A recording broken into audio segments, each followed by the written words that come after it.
Good morning, everyone. How are you? Welcome back to the online class, students.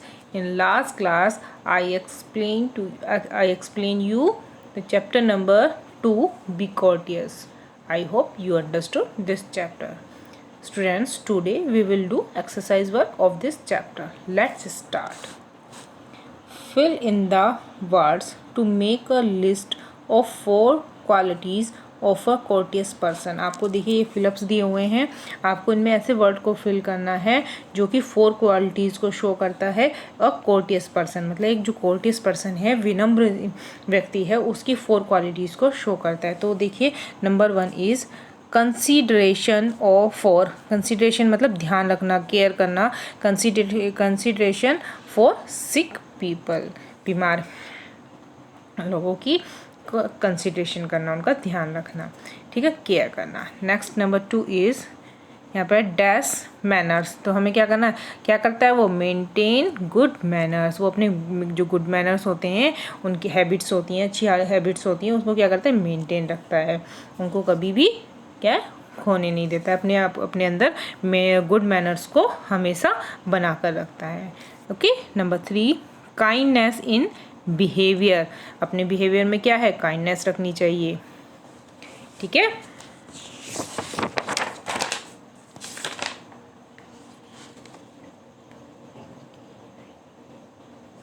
ठीक है, behaviour में अपने हमेशा वो काइंडनेस रखता है, मतलब दयालुता रखता है अपने व्यवहार में।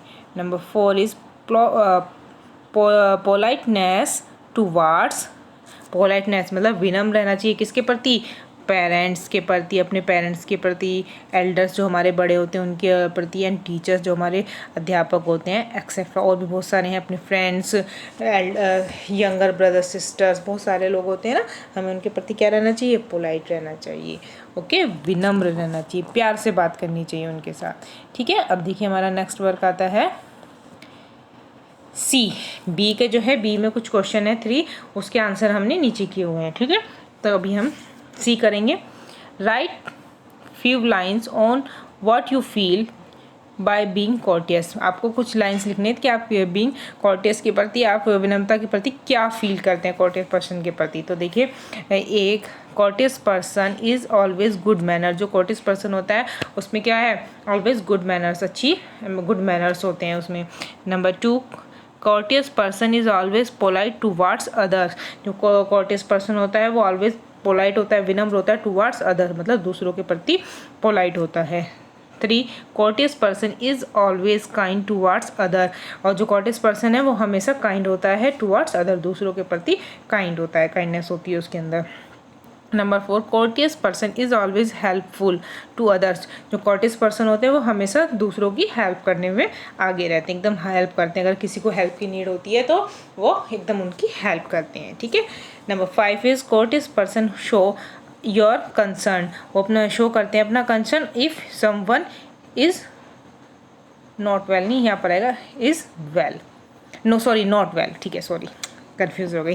जो कॉर्टियस पर्सन है वो शो करते हैं अपना concern if someone is not well. कोई अगर ठीक ना हो, किसी की तबीयत खराब हो, तो उसके प्रति अपना कंसर्न, उसका ध्यान रखते हैं, उसकी केयर करते हैं, उसको शो करते हैं, ठीक है। हमने ये लाइन लिखी है। इन इस वर्क को आपको अपनी ईवीएस की बुक में ही करना, सॉरी मॉरल वैल्यू की बुक में करना है, page number 12 and 13।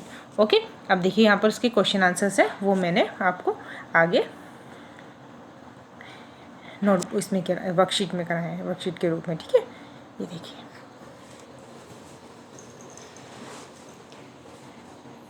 Number 1, question number 1, write two situation in which you would say thank you. आपको 2 ऐसी सिचुएशंस लिखनी है जिसमें आप थैंक यू बोलते हैं किसी को। अगर आपके साथ कोई, मतलब कोई आपको कोई क्या है, कौन कौन सी सिचुएशन हो सकती हैं, कोई आपको कोई सामान देता है, गिफ्ट देता है, तो आप क्या बोलेंगे, थैंक यू। या फिर कोई आपकी हेल्प करता है तो क्या बोलोगे, थैंक यू, है ना, बोलते हैं ना। तो देखिए number 1, when someone gives us something. जब कोई हमें कुछ देता है तो हम उसको एकदम से बोलते हैं थैंक यू, चाहे वो कोई गिफ्ट हो या खाने का सामान हो, ईटेबल प्रोडक्ट जो होते हैं वो हों, तो वो हमें देते हैं तो हम उनको एकदम से बोलते हैं thank you. Next number 2, when someone help us. और जब कोई हमारी हेल्प करता है, हमें हेल्प की मतलब हमें नीड होती है, कोई हमारी हेल्प करे, तो कोई आके अगर हमारी हेल्प करता है तो हम उसको एकदम से बोलते हैं थैंक यू। ओके। अब देखिए next number 2, write two situations in which you would say sorry. अब आपको राइट टू सिचुएशंस लिखनी है जब आप सॉरी बोलते हैं, ठीक है। तो देखिए कौन कौन सी कंडीशन है। नंबर 1, जब हम कुछ गलत करते हैं किसी के प्रति तो हम एकदम से बोलते हैं, अगर हमें फील होता है कि हमने गलत किया तो हम एकदम से बोलते हैं सॉरी, है ना। या फिर बाय मिस्टेक हमसे कुछ गलत हो जाए किसी के प्रति तो हम उसको एकदम से सॉरी बोलते हैं। तो ठीक है, देखिए यहाँ पर देखिए हमने 2 सिचुएशन लिखी हैं। Number 1 is when we would do something wrong, जब हम कुछ गलत करते हैं तब हम क्या बोलते हैं, सॉरी बोलते हैं, ठीक है।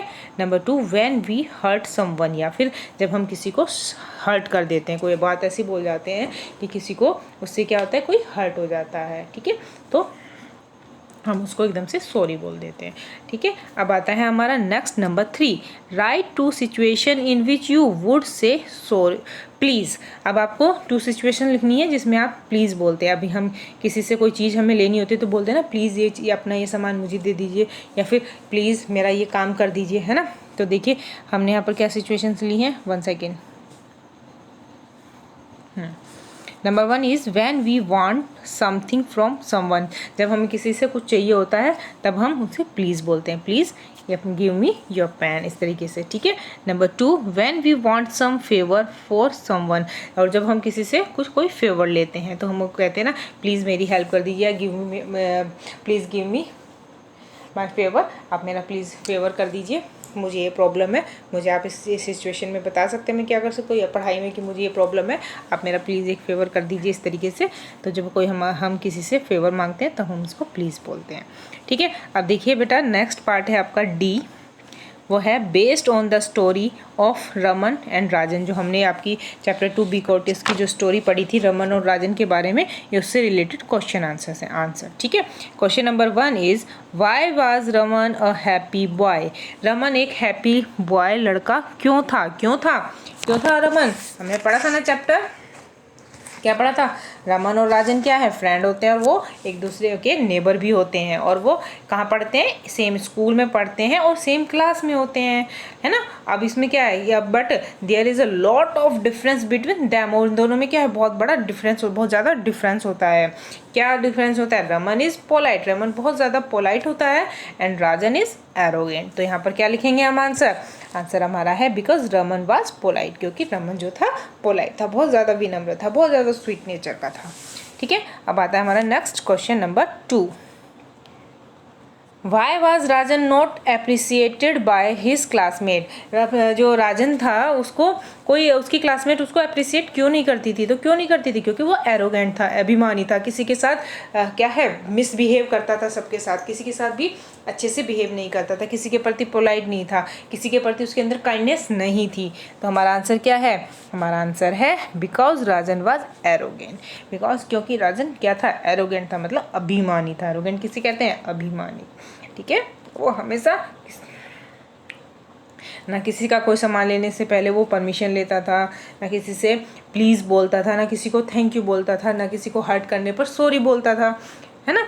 अब आता है हमारा next question number 3, how did Rajan understand the value of courtesy. अब राजन को कोर्टेसी की जो वैल्यू थी वो कैसे समझ में आई, तो कैसे समझ में आई, जब वो एक दिन लड़ाई कर रहा होता है तो टीचर उसको देख लेती है, और teacher called Rajan and scold him, और उसको डांटती है, ही वाज पनिश्ड आल्सो, और उसको पनिश्ड भी करती है। राजन बहुत सैड हो जाता है, तब रमन उसके पास आता है, उससे कहता है कि don't worry, you are a good boy, तुम अच्छे लड़के हो, बस तुम्हें थोड़ा सा क्या है ना, बोलता है ना, you are a good boy, be a little courteous, तुम्हें थोड़ा सा विनम्र होना होगा, you will be the best, और तुम अपना बेस्ट दे सकते हो। तो एकदम राजन को इससे समझ में आता है कि हाँ मैं पोलाइट हो, मतलब कॉर्टियस हो सकता हूँ, तो फिर वो क्या करता है, बन सकता हूँ ठीक है, कॉर्टियस पर्सन। तो वो करता है व्हेन, इसका मतलब इसलिए हमने इसका आंसर लिखा है, how did Rajan understand the value of courtesy, कैसे समझ में आती है कॉर्टेसी की value, when Raman told him